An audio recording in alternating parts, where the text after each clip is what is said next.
Apa Adi percaya? Hukum membeli nomor plate WWW1 oleh seorang yang berstatus kenamaan, bukankah dia dilihat secara umum sebagai satu kebaikan? Dan apakah cadangan Ustaz jika ada cadangan untuk menerangkan isu ini sekiranya dia tidak menjadi masalah? Terima kasih. Assalamualaikum. Isu ini isu membabitkan orang yang penting dalam negara. Saya kira kita semua mengetahui kedudukan beliau dalam negara. Ada dua isu di sini. Satu, pertama, menyandarkan pembelian tersebut sumber keuangannya daripada wang rakyat. Itu yang pertama saya kira, yang mula-mula dikeluarkan. Okey kan? Yang tu kan wang rakyat kan? Yang saya ingat, kalau saya salah tolong berbetulkan. Yang kedua dikaitkan dengan isu pembaziran. Dua isu. Okay. Mula-mula dulu kita ambil bila mula-mula isu ini keluar. Apabila dikaitkan beliau ataupun baginda mengambil wang rakyat, membeli nombor plate ataupun membida nombor plate tersebut, saya kira secara prinsipnya orang yang bercakap tidak meneliti dan menganalisa. Sebelum menghukum, sebagai seorang Muslim, satu, kemudian orang yang menyandarkan dirinya kepada parti Islam pula. Dua, yang mana dasar parti Islam adalah Al-Quran dan Sunnah. Dalam Al-Quran menyatakan perintah, ya ayyuhalladzina amanu qu anfusakum ya ayyuhalladzina amanu in ja'akum fasiqun binaba'in fatabayyanu, wahai orang-orang yang beriman, jika datang berita-berita fasik kepada kamu, maka tabayyunlah, analisa dulu kebenarannya, keabsahannya. Itu Quran. Jadi di mana dasar kalian yang mengatakan sumber asas adalah Al-Quran dan As-Sunnah, sedangkan dalam bab ni pun, dalam bab menganalisa isu, Al-Quran dan As-Sunnah itu diketepikan. Bagaimana kata Nabi sallallahu alaihi wasallam, berhati-hati, kafa bil mar'i kadiban ay yuhadditha bi kulli ma sami'. Memadai seseorang itu dikategorikan sebagai pendusta kalau dia sampaikan semua benda yang dia dengar. Jadi macam kami dulu lah juga. Orang kata ulama muda ni bahang 15,000 sebulan.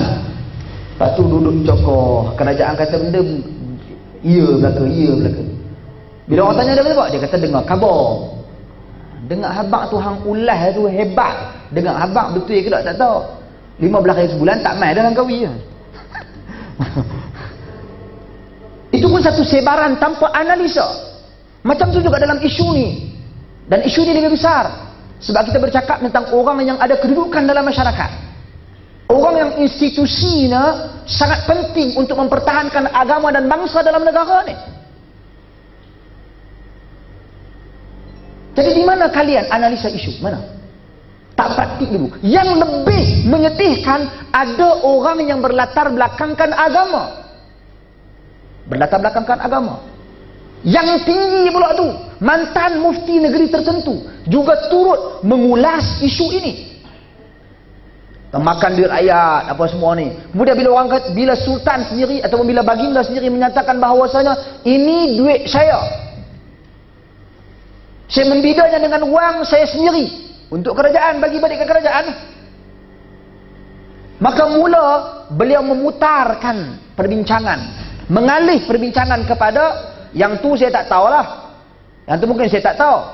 Cuma sekarang ni permasalahannya, kata beliau, kata si mantan mufti ni, iaitu kita ni, dia kata kita kena faham, sultan ni boleh ditegur. Siapa yang kata sultan tak boleh ditegur tak betul, dia kena kat situ pula. Jadi apa dia sekarang ni? Sekarang ni dulu kalian terlalu beria-ria untuk menyatakan bahawasanya duit ni duit rakyat. Tapi bila apabila sultan sendiri mengakui bahawa ini adalah duit beliau sendiri, maka terpulanglah kepada dia. Itu satu dari sudut isu menganalisa adakah itu duit rakyat ataupun tidak. Satu. Daripada pengakuan baginda itu bukan duit rakyat, settle, tutup isu nombor satu, habis. Yang kedua, pembaziran. Pembaziran ini dia bersifat subjektif. Subjektif. Saya yang ada gaji saya sebulan 1,000 katakan, menjadi satu pembaziran bagi saya apabila saya membida nombor telefon, nak bagi dapat nombor telefon cantik, saya membida 500, 600. Pembaziran bagi saya. Tapi sekiranya gaji saya 15,000 sebulan, 600, apa masalah? Benda yang harus bagi saya untuk saya membelinya, untuk saya mengambil manfaat baginya, terpulang tanpa ada unsur-unsur kepercayaan tertentu. Jadi benda itu sangat subjektif. Walaupun kalau dilihat dari perspektif Islam, wang tersebut alangkah baiknya kalau disedekahkan, dimanfaatkan untuk jalan-jalan jariah, bermanfaat untuk orang lain. Pada masa yang sama, kita juga bermanfaat untuk diri kita di akhirat kelak. Itu kalau nak kata baik dengan lebih baik, no problem.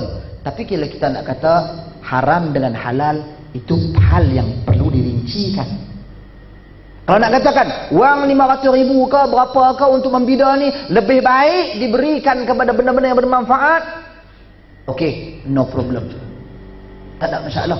Tapi kalau nak kata kalian melakukan pembaziran, pembaziran adalah saudara setan, dilihat dulu, tengok orang yang membida itu keupayaannya bagaimana. Sebab bila dikatakan pembaziran, ia hal dan isu yang sangat subjektif.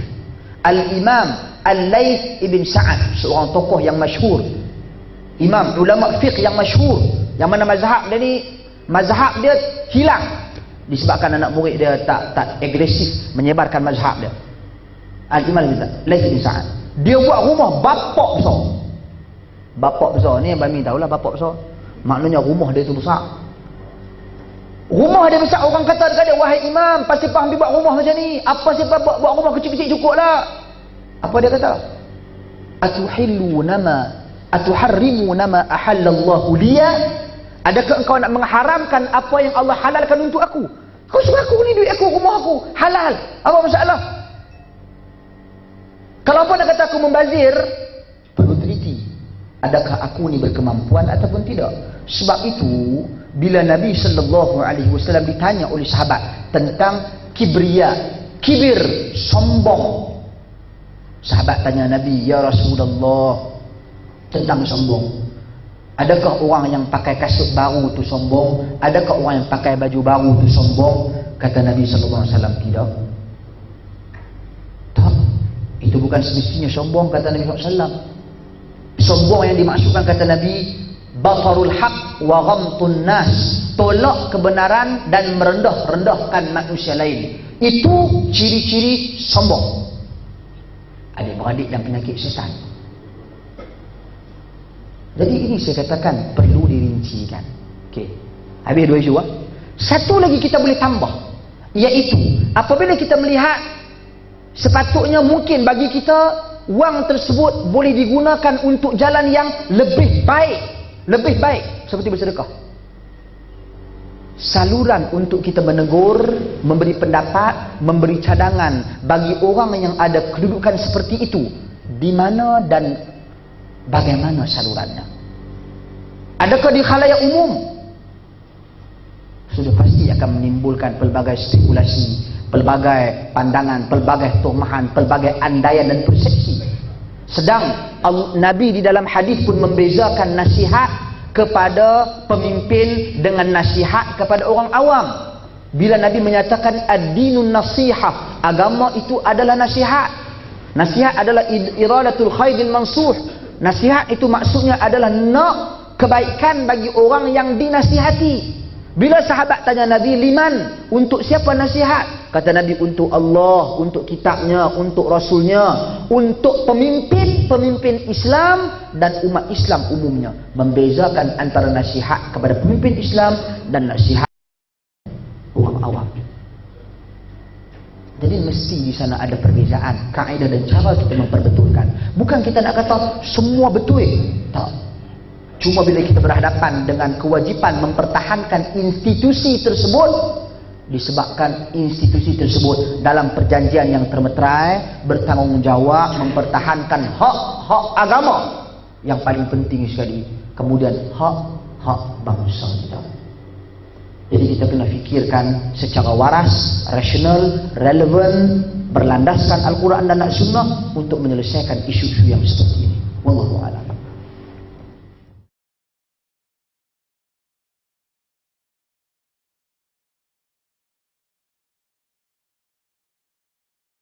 Abang, adik cuya.